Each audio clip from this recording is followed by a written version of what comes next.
For a long time, I believed I was living the kind of life most women only dreamed of. A warm home in a quiet neighborhood. A husband with a good job.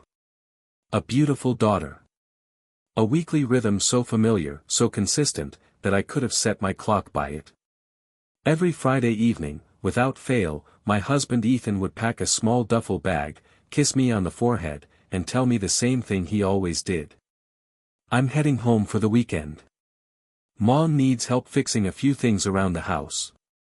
Then he'd disappear until Sunday night. I never questioned it. Not at first.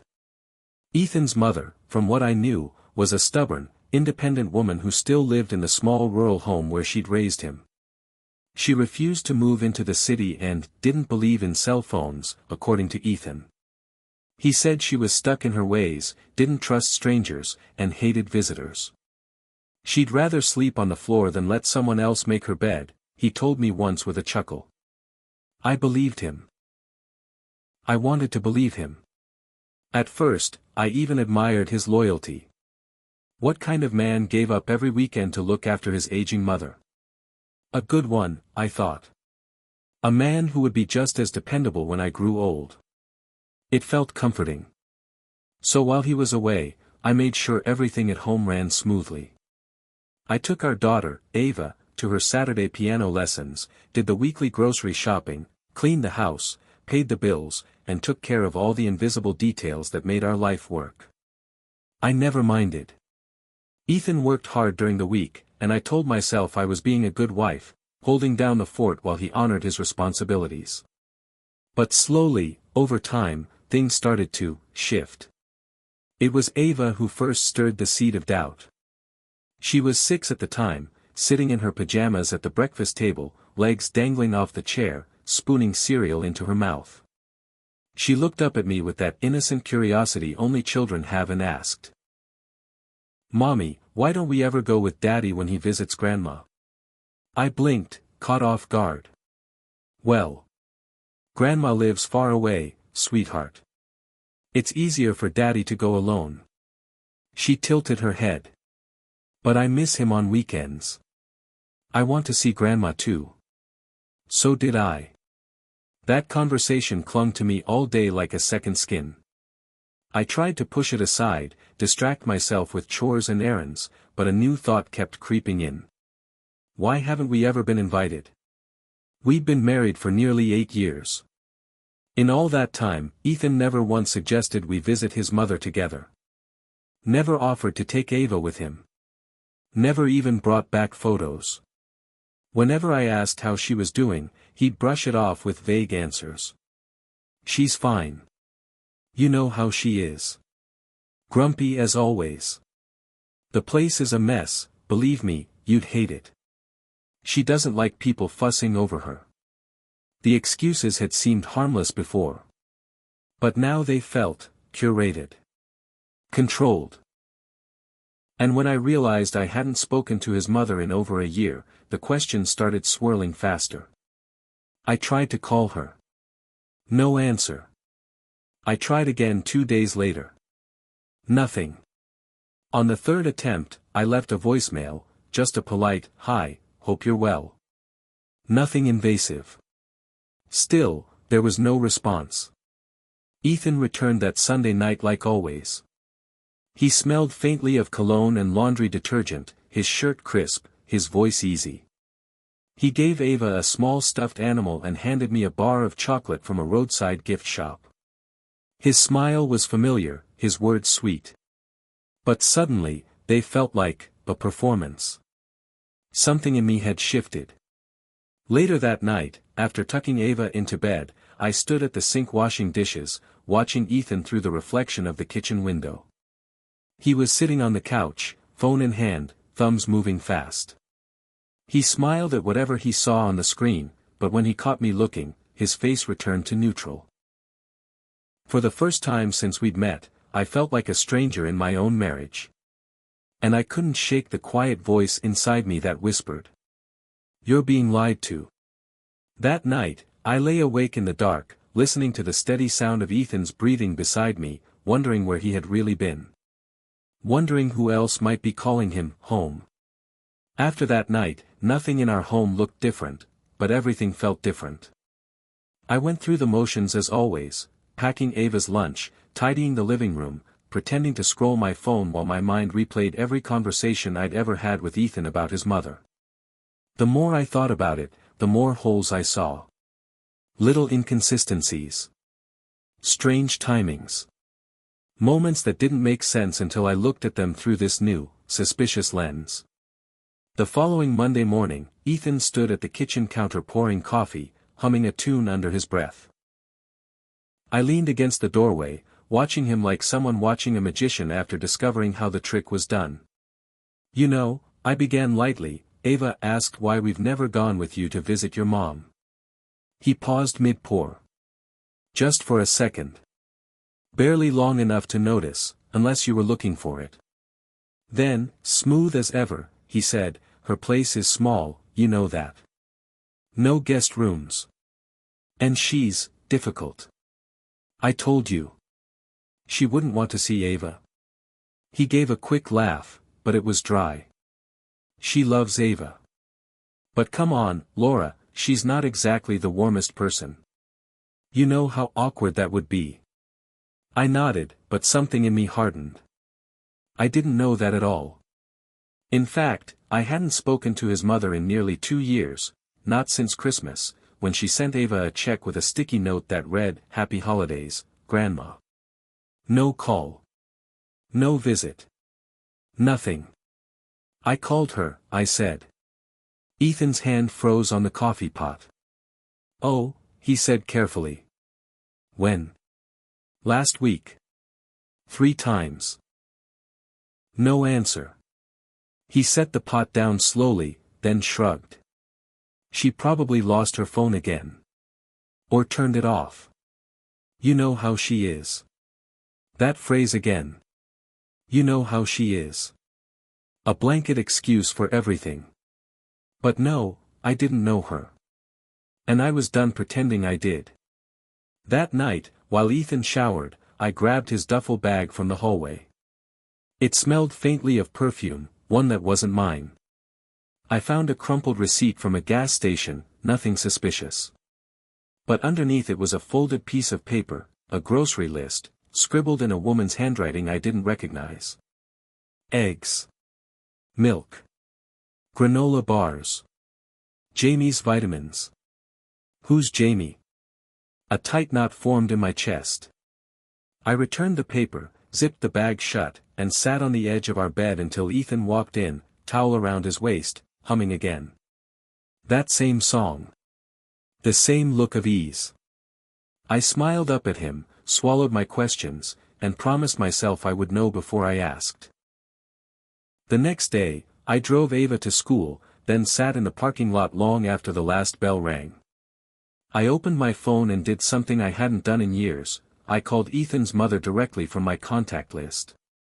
To my shock, she answered on the second ring. "Laura?" Her voice was raspy, surprised. "Is everything all right?" "Yes," I said softly. "I just wanted to ask how you were doing. Ethan said you've been needing help every weekend." There was a long pause.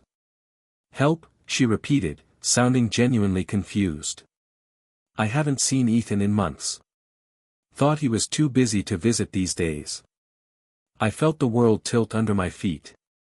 "You haven't seen him?" "No, dear. Not since spring." "Why?" I pressed the phone tighter to my ear, my heart racing. "Just curious. He said he was coming to help with the gutters. And the plumbing." Another pause. This one heavier. "Well," she said finally, "he's not been here." Maybe he meant someone else. "No," I whispered. "He said you." We both fell silent. After I hung up, I sat motionless in the car for a long time. My thoughts swirled into a quiet, sharp storm. Ethan wasn't with his mother. He hadn't been for months. And he had gone to great lengths to make sure I never questioned it. But now I was questioning everything. That evening, I didn't confront him.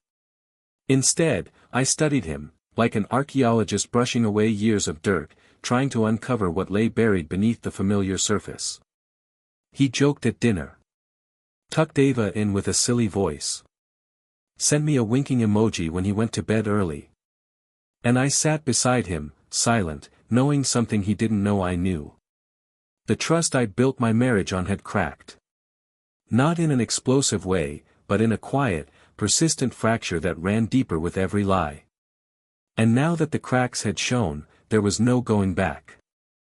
I just needed to follow them far enough, to find out where they led. I didn't sleep that night. I lay beside Ethan, eyes wide open in the dark, his steady breath just inches from my face. How many times had I listened to that same sound and felt safe? Now, it sounded like betrayal wrapped in comfort. By morning, I had a plan. I dropped Ava off at school like usual. Kissed her on the forehead. Told her I'd be back by 3 p.m. with her favorite chocolate croissant from the bakery down the street. Then, instead of heading home, I parked 2 blocks from our house and waited. At 8:47 a.m., Ethan left in his silver sedan.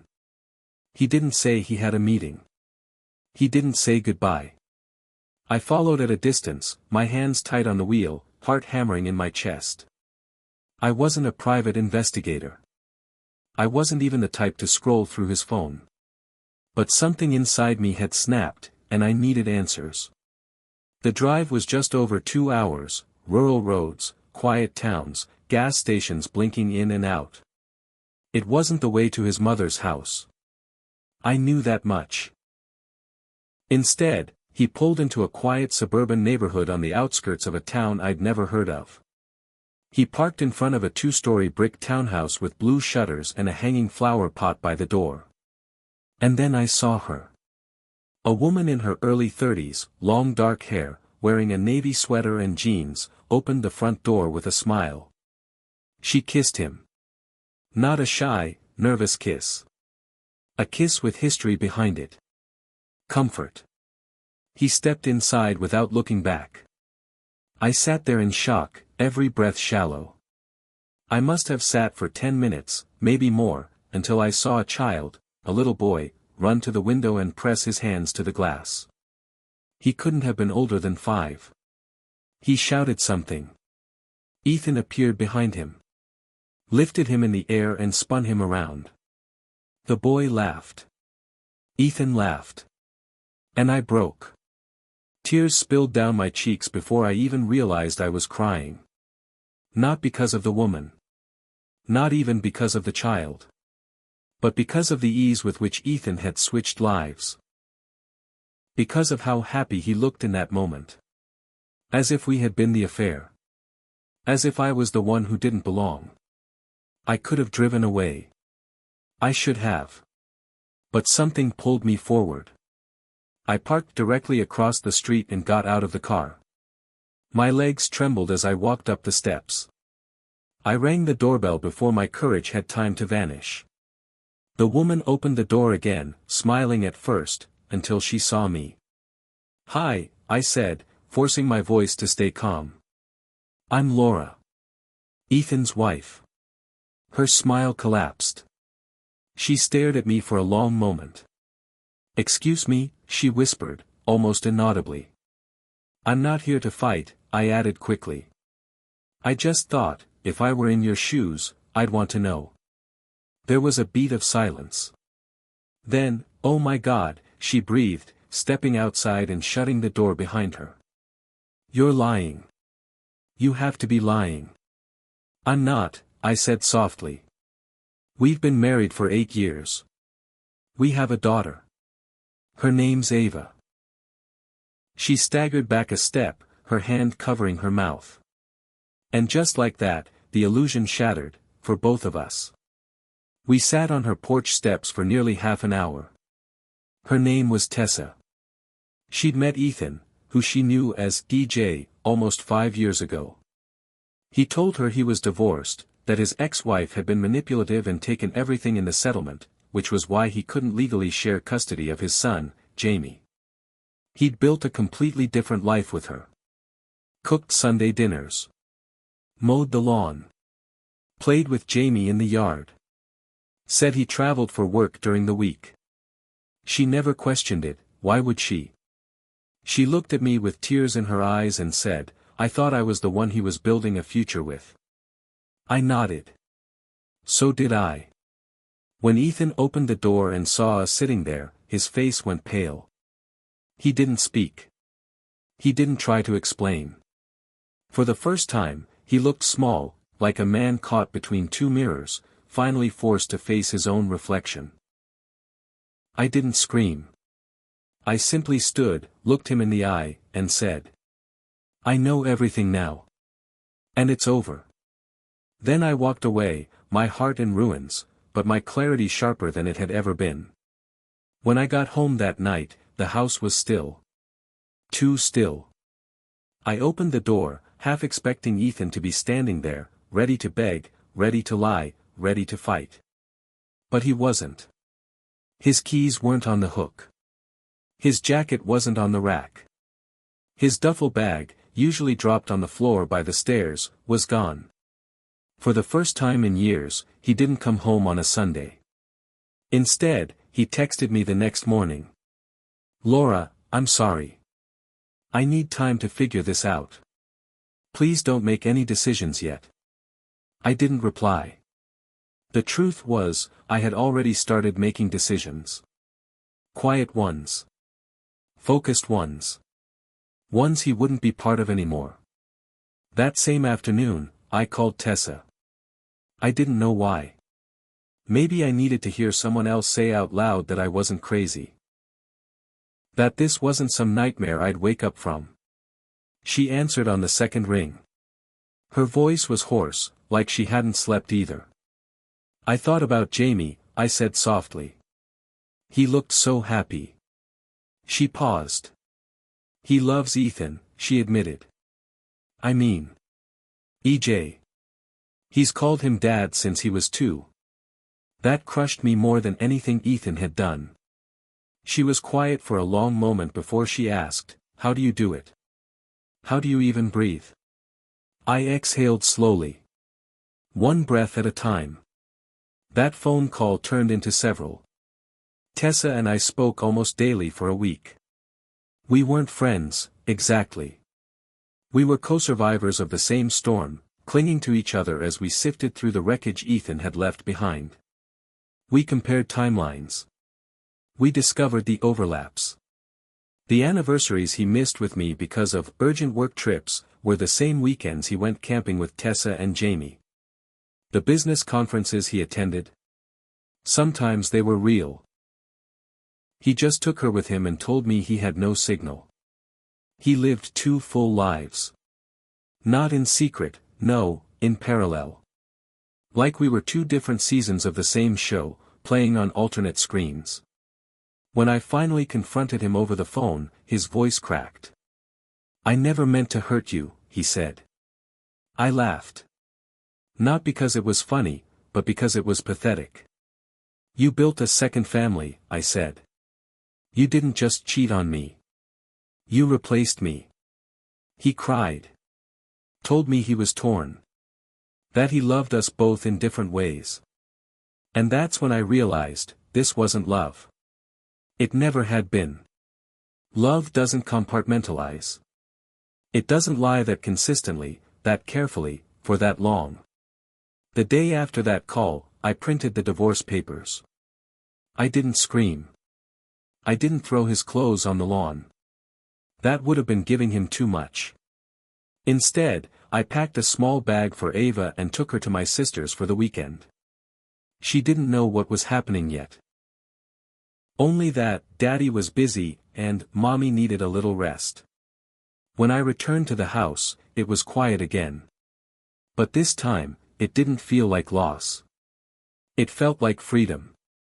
I used to believe that if a marriage ended, it meant something inside me had failed, like I hadn't tried hard enough, loved deeply enough, sacrificed fully enough. But standing there in the stillness of my home, after Ethan left and the storm had finally settled, I understood something I hadn't before. What failed wasn't me. It was the lie I was told to live inside. The morning I filed for divorce was colder than I expected for spring. I dressed simply, no makeup, no jewelry. Just clean jeans and a gray sweater that still smelled faintly of Ava's shampoo. I walked into the courthouse with my shoulders back and my heart in pieces, but finally mine again. The clerk didn't blink when I handed over the papers. To her, it was just another Monday. To me, it was the day I stopped waiting to be loved by someone who only knew how to lie. Ethan tried, of course. He called. Texted. Showed up outside Ava's school once.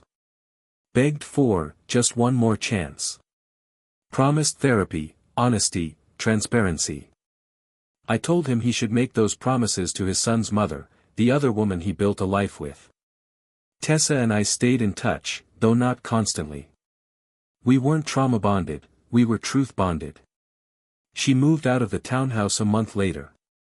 Said she was going back to live with her sister for a while.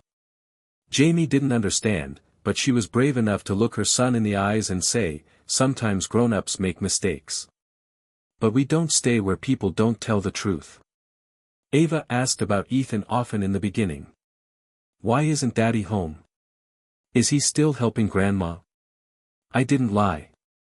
But I didn't pour my hurt into her cup either. I told her, Daddy made some choices that hurt Mommy's heart, and now we're going to live a little differently, but you are so loved. Always. She nodded, and that was enough. For now.